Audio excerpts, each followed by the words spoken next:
Hello everyone, welcome back our channel పోస్ట్కా blogs.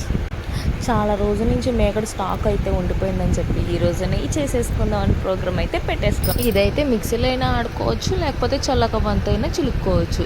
నాకు mixie కన్నా చల్లకవంతనే చాలా సులువుగా అనిపించింది. సో అందుకని చెప్పి ఇంకా చల్లకవంత అయితే చేసేసుకుంటూ ఉంటే మధ్యలో నా చిట్టు కూతురు వచ్చేసి అమ్మ నేను కూడా చేస్తాను అంటూ గోల అసలు బాబోయ్ ఊపిరి కూడా పీల్చుకోలేకుండా వచ్చి అయితే అది చేసేసిందండి.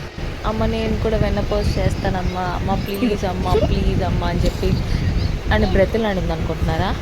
నో అక్కడ ఉన్నది చిట్టి ఎప్పుడు ప్రసక్తే లేదు. డిమాండింగ్ నేను చేస్తానని చెప్పి నా దగ్గర నుంచి బలవంతంగా గట్టిగా లాగేసుకొని అది కూర్చుని పోయి చిలికేసి నా చిట్టెల దగ్గర నుంచి వెనపోసి అయితే తీసుకుని నెయ్యి అయితే కాచడం స్టార్ట్ చేసేసి నా పిల్ల రాక్షసి ఇక్కడ కూడా వదిలిపెట్టలేదు, వచ్చేసింది. అమ్మ నేను నెయ్యి కాస్తాను అని చెప్పి అంత గోల్ చేసిన తర్వాత తప్పుతుందా చెప్పండి? ఇంకా దాంతో కూడా నెయ్యి ఫైనల్గా నా నెయ్యి అయితే ప్రిపేర్ అయిపోయింది. థ్యాంక్స్.